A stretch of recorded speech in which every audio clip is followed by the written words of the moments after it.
que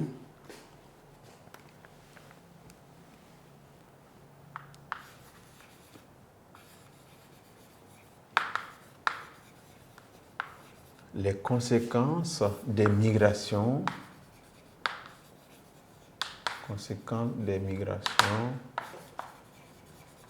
pour les zones de départ. OK?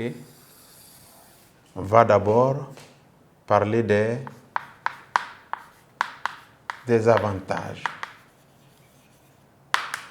Qu'est-ce que nous avons comme avantage? Nous avons la réduction du chômage.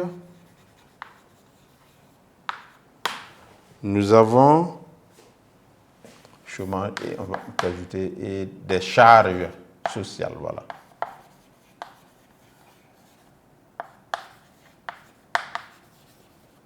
Nous avons le rapatriement des économies.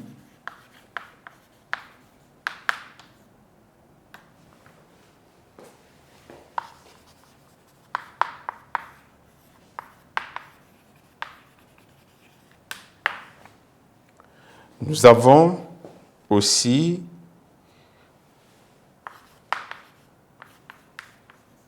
l'apport d'expérience par la diaspora.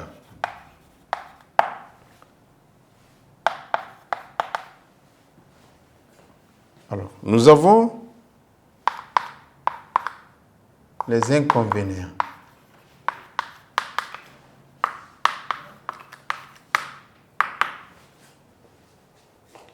À ce niveau, il faut mettre la baisse de la production.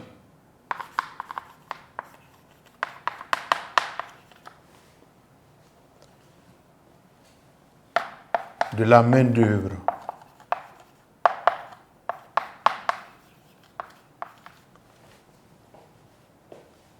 Nous avons la fuite des cerveaux.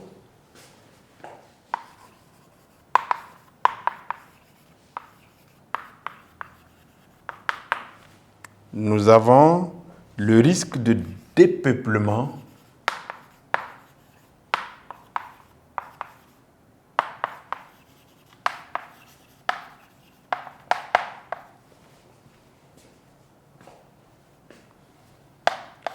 Nous avons la croissance,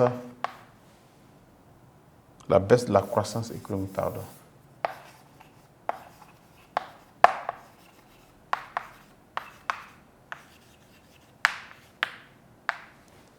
La baisse de la croissance économique.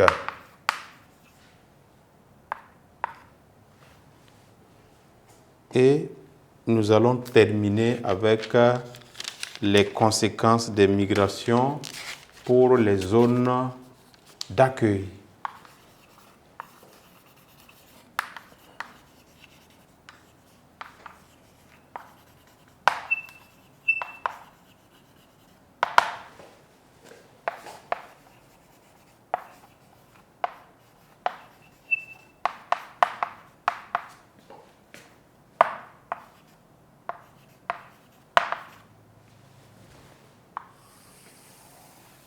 Alors, comme avantage à ce niveau,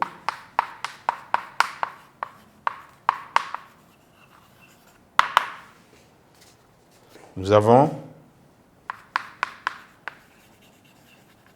l'augmentation de la production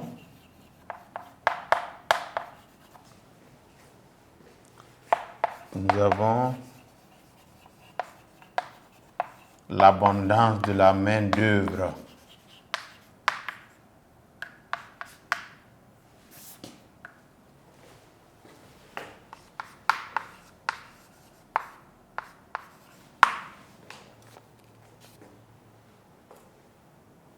Nous avons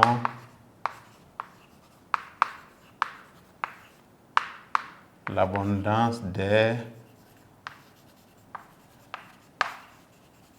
consommateurs.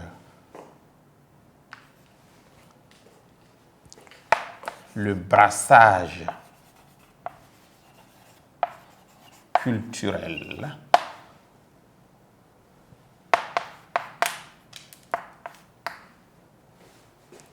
Nous avons aussi les inconvénients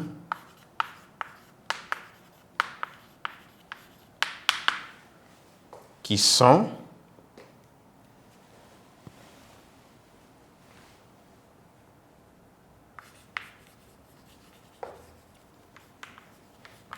l'augmentation de la population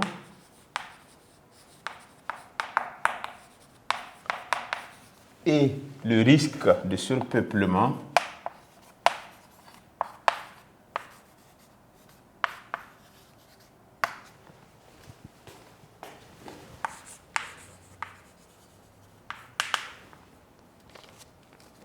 Nous avons le développement du chômage,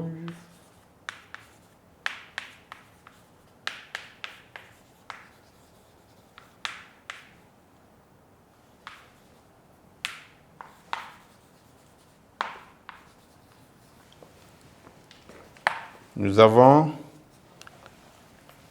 développement du chômage, on va ajouter et l'insécurité.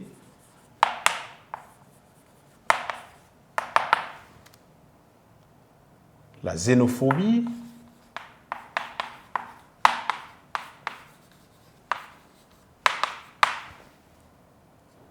le racisme, etc., etc.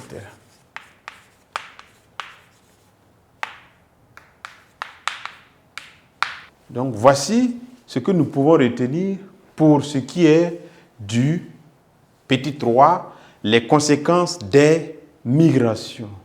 Nous avons deux types de zones. Pour les zones de départ, c'est-à-dire d'où les gens quittent, nous avons des avantages lorsque des migrations sont enregistrées.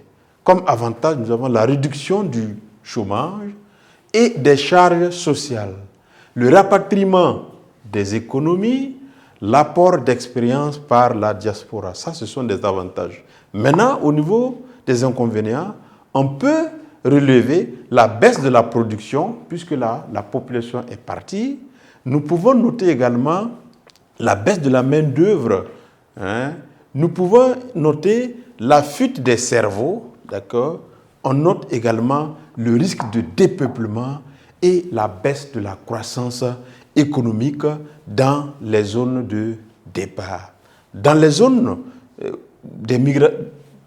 pour les conséquences des migrations dans les zones d'accueil, c'est-à-dire les zones d'arrivée où les migrants vont aller s'installer à nouveau là, nous avons des avantages qui sont l'augmentation de la production, puisqu'ils vont aller travailler, ils vont augmenter la production, l'abondance de la main-d'œuvre, ils vont constituer une main-d'œuvre généralement bon marché pour l'industrie, l'agriculture.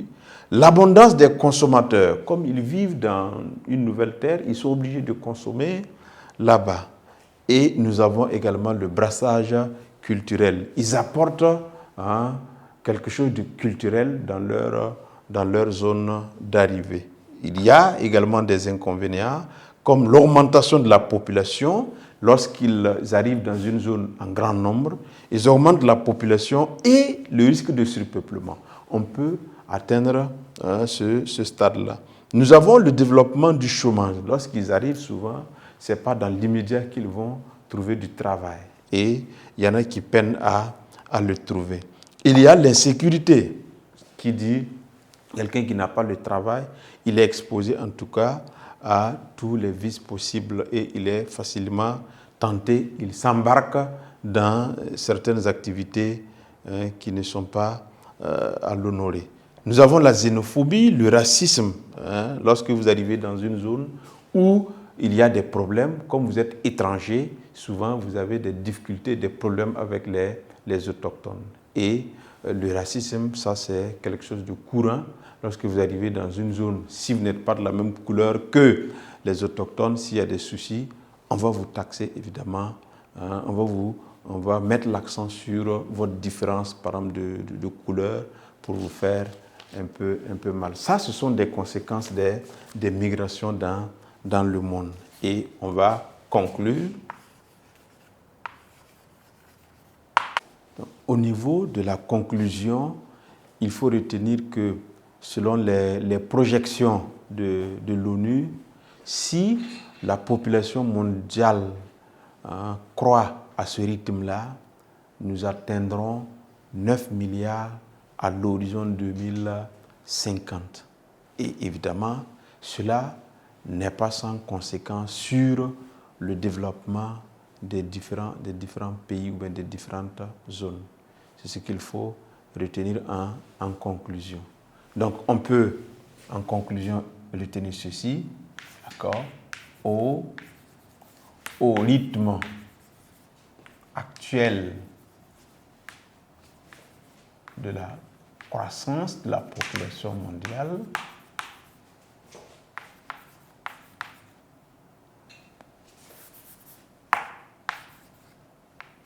la population mondiale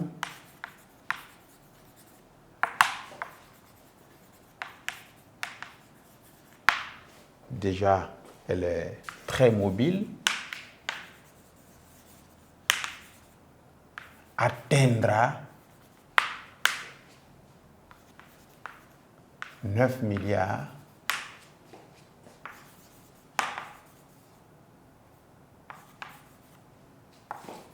en 2050. Donc on va mettre selon l'ONU, selon les projections de l'ONU. Point. Cela n'est pas sans conséquence, évidemment, sans conséquence sur le